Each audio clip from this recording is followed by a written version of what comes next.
నమస్తే welcome to best TV నేను మీ శాన్వి ప్రస్తుతం మనతో పాటు ఉన్నారు తెలంగాణ టీడీపీ స్పోక్స్ పర్సన్ సూర్యదేవలత గారు ఆవిడతో మాట్లాడదాం నమస్తే మ్యామ్ నమస్తే. మ్యామ్ ఏపీలో కూటమి ప్రభుత్వం వచ్చి సుమారు 23 నెలలు కావస్తుంది అంటే ఈ నేపథ్యంలో ఇప్పటి వరకు కూటమి ప్రభుత్వం ప్రజలకి ఏం చేసిందంటారు అంటే ఏ ఏ విధంగా అభివృద్ధి పదంలో వచ్చిందంటారు కుటుంబ ప్రభుత్వం వచ్చిన దగ్గర నుంచి కూడా మీరు చూస్తే చాలా డెవలప్‌మెంట్సే జరిగాయి. ఎందుకంటే ఏదైతే చెప్పారో వృద్ధులకి అంటే సీనియర్ సిటిజన్స్‌కి పెన్షన్ పెంచటం కూడా కానివ్వండి, అది రూ. 4,000 చేస్తానన్నది అది చేశారు. సిలిండర్స్ వచ్చాయి. ఎన్ని యూనిట్స్ అయితే మనం ఫ్రీగా ఇవ్వటం కానివ్వండి, ఇలాంటివన్నీ చెప్పిన వాటిలో చాలా వరకు సక్సెస్‌ఫుల్‌గా కంప్లీట్ చేయటం జరిగింది. ఏదైతే సూపర్ సిక్స్ అని చెప్పటం కూడా. రైతులకి భరోసా కానివ్వండి ఇవన్నీ కూడా. ఇంకొకటి లాస్ట్ టైం మనం పోల్చుకుంటే గతంలో జగన్మోహన్ రెడ్డి చెప్పిన నవరత్నాల్లో కూడా ఏది కూడా ఆయన ఫుల్ఫిల్ చేయలేదు కూడా. ఇక్కడ బీసీలకే కానివ్వండి, ఎస్సీ, ఎస్టీలకే కానివ్వండి, వాళ్ళకి చాలా వరకు బెనిఫిట్స్ అనేది జరిగాయి. అంటే 20,00,000 వరకు ఎస్సీ, ఎస్టీ కాలనీల్లో సోలార్ ప్లాన్ ఇది పెట్టటం. అంటే వాళ్ళకి సోలార్‌తో పెడితే కరెంట్ బిల్ అనేది ఉండదు కాబట్టి, రైట్ సో అది పెట్టటం కానివ్వండి. అదే బీసీలకి మగ్గాలు ఉంటాయి కదా! మగ్గాలు నేసే వాళ్ళకి ఒక 200 యూనిట్లు కానివ్వండి. ఇట్లా మళ్ళా మరమగ్గాలకొచ్చి ఇంకా 500 యూనిట్లు కానివ్వండి. బార్బర్ షాప్‌కి 200 యూనిట్లు కరెంట్ కానివ్వండి. ఇట్లా ఏ వ్యవస్థకు సంబంధించిన వాళ్ళకి అంటే చిన్న చిన్న పరిశ్రమలు కదా! ఇవి చిన్న రైట్ చిన్న అంటే షాపులు ఇట్లాంటి వాటికి. వాళ్ళకందరికీ అంటే కరెంట్ బిల్లు కూడా కట్టుకునే అంత ఇది ఉండదు కాబట్టి కొంచెం కొంచెం వాళ్ళకేదో కొంచెం భరోసా అవుతది కాబట్టి అట్లా ఈ 200 యూనిట్లు వాళ్ళకి ఉచిత కరెంట్ ఇవ్వటం కానివ్వండి. అదే మత్స్యకారులకి వాళ్ళకి సంవత్సరానికి 20,000 ఇవ్వటం కానివ్వండి. అవును ఆ సంవత్సరంలో అంటే ఉపాధి కోల్పోతారు కాబట్టి వర్షాకాలం టైంలో వాళ్ళకొక భరోసాగా ఉంటది కాబట్టి.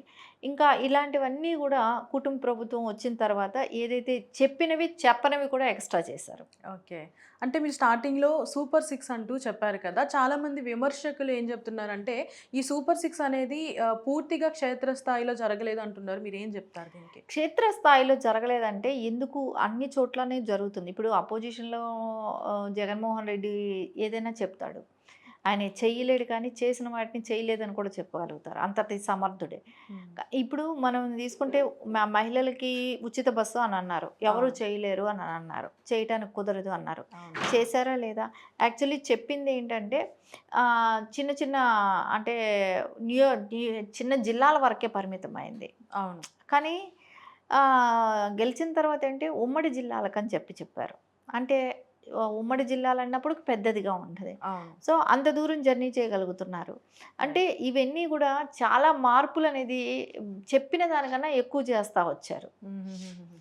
అంటే ఖచ్చితంగా ఇక్కడేంటంటే చేయాలనే ఒక కాన్సెప్ట్ ప్రజలకు సేవ చేయాలనే ఒక కాన్సెప్ట్ ఉండాలి. అవును. అది నారా చంద్రబాబు నాయుడు గారికి ఆయన ఇంకేమి సంస్కరణలు తీసుకురాగలుగుతాం, ఇంకేం బెటర్‌మెంట్‌గా చేయగలుగుతాం రైట్. అనే ఆలోచన అయితే ఆయనకుంటది. అవును. దాని తాలూకాగానే ఆయన చేసుకుంటూ వెళ్తారు కానీ చెప్పినటివే చేయాలి, చెప్పకుండా చేయకూడదు. మనకు బర్డెన్ ఉండదు గదా!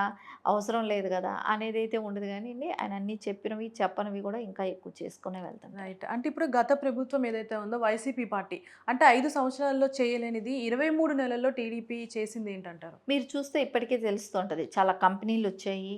అవును. మెడికల్ పరంగా అభివృద్ధి చెందింది. రైతులకి అంటే మనం అనుకుంటే రైతులకి వాటర్ సకాలంలో ఇవ్వటం కానివ్వండి, విత్తనాలు అందించటమే కానివ్వండి, ఇంకోటి పోలవరం హుహుహుహు. ఏదైతే పెండింగ్‌లో ఉన్నది శరవేగంగా పనులు జరగటమే కానివ్వండి, అమరావతిలో మీరు చూస్తే యుద్ధ ప్రాతిపదికన వర్కులు జరుగుతున్నాయి. అవును. అమరావతిలో కానివ్వండి, వైజాగ్ అయితే ఐటీ హబ్‌గా తయారవ్వటమే కానివ్వండి, శ్రీ సిటీ లాంటి దానిలో కంపెనీస్ రావటమే కానివ్వండి, ఇవన్నీ చూస్తుంటే మనకు చాలా డిఫరెన్స్ కనపడుతుంది గదా! కళ్ళ ముందు అభివృద్ధి కనపడుతుంది ఇక్కడ. అవును. విజన్. అది ఇప్పుడు వైసీపీ వాళ్ళైనా కూడా ఏది వచ్చి వాళ్ళు బయటొచ్చి ప్రోగ్రామ్ ఏది చేయలేని పరిస్థితిలో ఉన్నారు. మీకు ఎక్కడ ఎళ్లి ఏమీ చెప్పలేని పరిస్థితి. ఎందుకంటే ఆటోమేటిక్‌గా అన్ని పనులు జరుగుతుంటే దేని మీద ఎళ్లి వాళ్ళు అపోజిషన్‌లో ఉన్న వాళ్ళు ఎవరైనా ఎళ్లి విమర్శ చేయగలుగుతారు చెప్పండి. వాళ్ళు ఎక్కడైనా వచ్చి బయట పని చేయగలుగుతున్నారా? అసెంబ్లీకైనా ఎళ్ళగలుగుతున్నారా? అట్‌లీస్ట్ అవును. అసెంబ్లీకి కూడా ఎందుకు ఎళ్ళలేకపోతున్నారు? గతంతో ఎవరైనా పోల్చుకుంటారు. అవును. ఇప్పుడు ఆ గతంతో పోల్చుకున్నప్పుడు మనం సమాధానం చెప్పలేం కాబట్టి వాళ్ళు ఎళ్ళట్లేదు. అవును. సో, వాళ్ళని ఎక్కడైనా గూడా ఇది చేయలేదు, ఇది జరగలేదని చెప్పమనండి. ఏం చేయలేదనేది వాళ్ళు చెప్పగలుగుతారేమో చూద్దాం. చెప్పలేరు. అవును. ఇంపాసిబుల్. ఎందుకంటే నారా చంద్రబాబు నాయుడు గారు వచ్చిన దగ్గర నుంచి కూడా స్టిల్ ఈ రోజుటి వరకు ఎంత అభివృద్ధి చెందినది అందరికీ తెలిసిన విషయమే.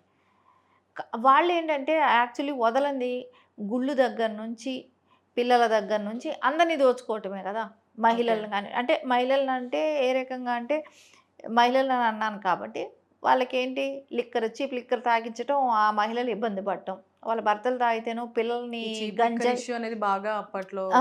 ప్రధానంగా ఆహ్, నిలిచిందని చెప్పొచ్చు.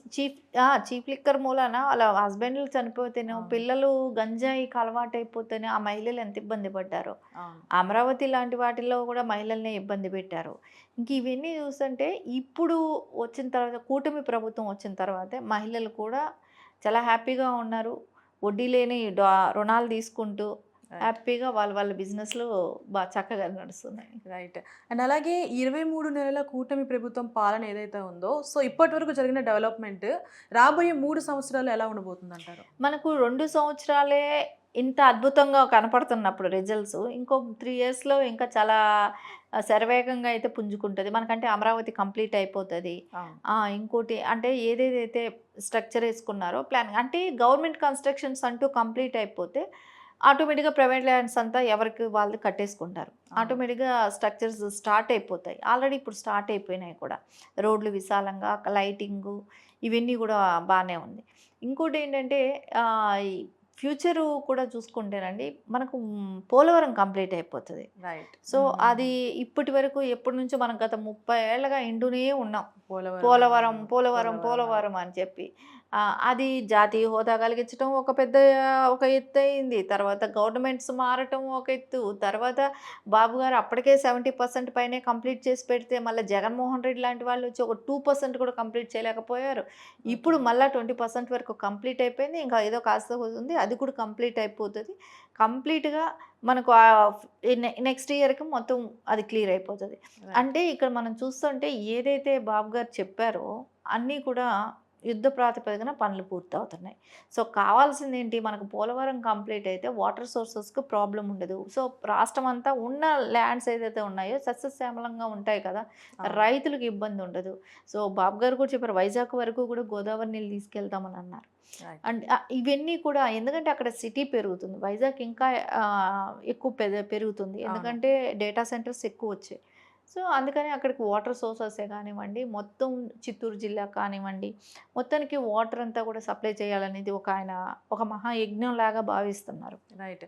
అవన్నీ కూడా ఆయన ఫుల్‌ఫిల్ చేస్తారు. రైట్. మీరన్నట్టు పోలవరం అనేది చాలా ముఖ్యంగా ఉంది మన ఏపీలో. సో, హ్మ్. ఇది ఒక ఎత్తయితే మన ఏపీకి కావాల్సింది రాజధాని. కొన్ని సంవత్సరాల నుంచి కూడా మన ఏపీ ప్రజలు రాజధాని కావాలంటూ కూడా పోరాడుతున్నారు. అందరికీ తెలుసు. అంటే ఈ నేపథ్యంలో ఇప్పటివరకు రాజధాని లేని రాష్ట్రంగా ఉన్న మనది అంటే ఇప్పుడు అమరావతిని తీసుకొచ్చారు కాబట్టి ఇప్పుడు మనకంటూ ఒక రాజధాని ఉందని చెప్పుకుంటున్నాం. కానీ ఇంక రాబోయే రోజుల్లో అభివృద్ధి ఏ విధంగా ఉండొచ్చంటారు రాజధాని మన అమరావతిలో? అమరావతిలో మీరు చూస్తే ఇప్పటికే రియల్ ఎస్టేట్ బాగా పెరిగింది. రైట్. అక్కడ అంటే పొలాలుగా ఉన్నప్పుడు 5,00,000కి వచ్చేదేమో. అలాంటిది ఇప్పుడు కొన్ని కోట్లయిపోయింది. అక్కడ ఎవరు ఊహించలేరు కొనటానికి కూడా. అట్లా ఆ రేంజ్‌లో ఎకరాలుగా అది చాలా కష్టమే కదా! ఆ హ్మ్. రేంజ్‌కెళ్ళిపోయింది. అంటే ఇదంతా ఏంటంటే అమరావతిలో ఇంకా గవర్నమెంట్ కన్‌స్ట్రక్షన్స్ అనేది ఇంకా స్టార్ట్ అవుతున్నాయి కాబట్టి అది అంటే మనం తాత్కాలిక బిల్డింగ్ కట్టున్నాము. హ్మ్. అదే సెక్రటరియట్. అది కొంచెం మంచి ఇది సెక్రటరియట్ కట్టినా కానివ్వండి, అంతా ఇదే స్ట్రక్చర్ అంతా మారిపోతది. రైట్. ఏదైతే బాబు గారి ప్లానింగ్ ఉందో, అవన్నీ వర్క్స్ నడుస్తున్నాయి కదా! రైట్. అవన్నీ గాని కంప్లీట్ అయిపోతే మొత్తం అమరావతి అనేది నిజంగా మనం అమరావతి అనేది చూడలేదేమో గానీ, భూతల హ్మ్. స్వర్గం అంటారు కదా! అది చూడలేదేమో గానీ, అదే అమరావతి ఇక్కడ కనపడతది. ఎందుకంటే మీరు చూడండి, ఇక్కడ ఇప్పుడు కొత్తగా సిటీ స్టార్ట్ అయ్యేది మన ఇండియాలో ఎక్కడా కూడా ఒక రాష్ట్రం ఏర్పడ్డాక సిటీ ఏర్పడడం అనేది ఇక్కడ జరగల. అవును. అది అమరావతికి ఆ అవకాశం వచ్చింది. అంటే ఎప్పుడో గతంలో ఉండేది అని అంటారు కానివ్వండి. ఇప్పుడు ఒక ఇప్పుడున్న కొత్త టెక్నాలజీతో కానివ్వండి, ఇలాంటివి రోడ్ వైండప్స్ అన్నీ ఒక ప్లానింగ్, ఒక స్ట్రక్చర్‌తో ఉంది కాబట్టి, మనం భవిష్యత్తులో దాన్ని అలాగే అనుకోవాలి. ఎందుకంటే సింగపూర్ అని అంటారు కదా! సో, అవును. సింగపూరే కానివ్వండి, అంటే విదేశాల్లో ఉన్న ఫెసిలిటీస్‌తో కూడిన ఒక మహానగరం అయితే మన కళ్ళ ముందుకు ఒక రాబోతుంది. అప్డేటెడ్ క్యాపిటల్ అని అంతే చెప్పుకోవచ్చు. అంతే అప్డేటెడ్ ఆ! క్యాపిటలే. ఎందుకంటే అన్నీ ఇప్పుడు కొత్తగా తయారవుతుంది. అంటే ఇప్పుడు మనకు ఏది ఇరుకు రోడ్లని కానివ్వండి, అవును. ఇట్లాంటివన్నీ మనకు గతంలో హైదరాబాద్‌లో తీసుకున్నా, బెంగుళూరు తీసుకున్నా, ఏ మహానగరంలో తీసుకున్నా గూడా అది ఎప్పటినుంచో ఉన్నది కాబట్టి అలా ఉంటది కన్‌స్ట్రక్షన్. కానీ ఇది అట్లా కాదు కదా! ఏ అప్డేటెడ్‌తో ఉంటది. రైట్. మొత్తానికి 23 నెలల కూటమి ప్రభుత్వం పాలన చాలా బావుంది. రాబోయే రోజుల్లో కూడా రాబోయే 3 సంవత్సరాలు కూడా ఇంకా అభివృద్ధి చెందుతుంది అంటారు. ఖచ్చితంగా. ఖచ్చితంగా. Right ma'am. Thank you so much ma'am. నమస్తే.